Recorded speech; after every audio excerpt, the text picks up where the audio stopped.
In the previous tutorial, we saw how velocity determines which samples are triggered in velocity switching and velocity crossfading instruments.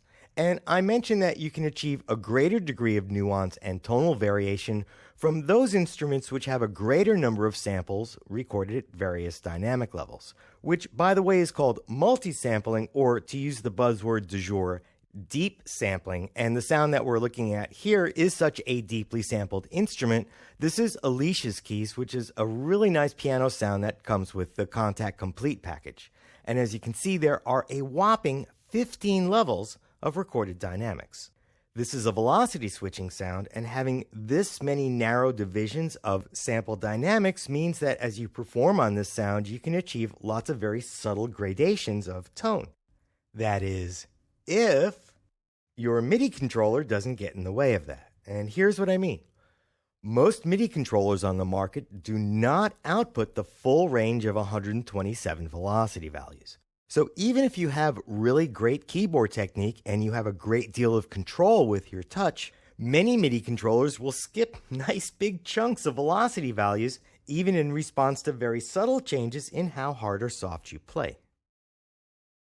Furthermore, some controllers have built-in limitations as to the lowest or highest velocity values that you can achieve. And I'll demonstrate this by playing this sound from two different keyboard controllers.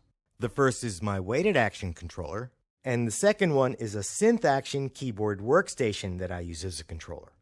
I'll start with the weighted action, and I'm going to play a note as softly as I can.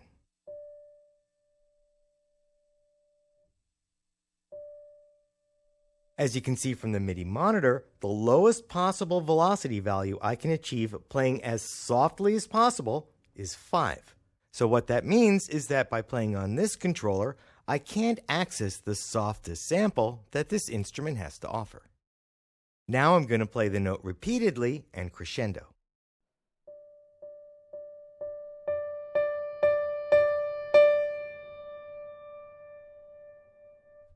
So because of the multi-sampling, we heard lots of nice little gradual changes in timbre.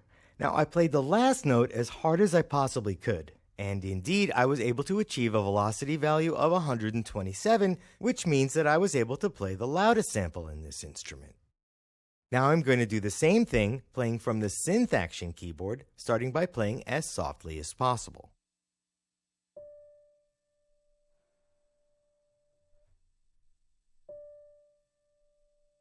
Unlike the weighted action keyboard, this time I was able to achieve a velocity value of 1, which let me play the softest sample. Now I'm going to play the crescendo, playing the last note as hard as I possibly can.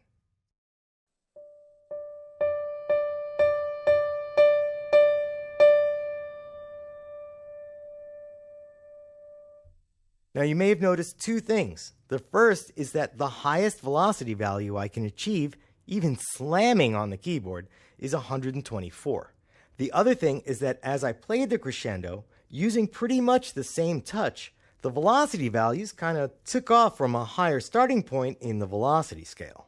So when controllers skip velocity values or don't let you achieve the lowest or highest velocity values, it means that as you perform a part, you could be potentially missing out on some of the nuance available from a sound like this that has so many recorded levels of dynamics.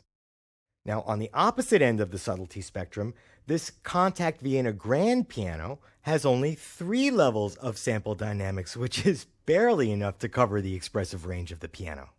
So for a sound like this, which isn't very deeply sampled, being played by a controller that may not be that velocity accurate, well, it wouldn't have too much of an impact on the degree of expression you can get from the sound, because the instrument itself doesn't offer a whole lot in terms of tonal or dynamic subtlety.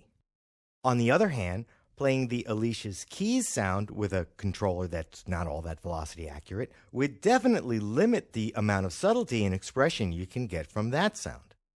To find out where you stand velocity-wise, I'd like to suggest that you perform a test on your controllers using a MIDI monitor program to monitor the velocity values. And if your DAW doesn't have a built-in MIDI monitor, such as the one here in Logic, you can download a really great and free MIDI monitor program from Senoise. In the next tutorial, I'm going to show you an approach you can take to compensate or correct for some of the velocity sensitivity problems I've just shown you.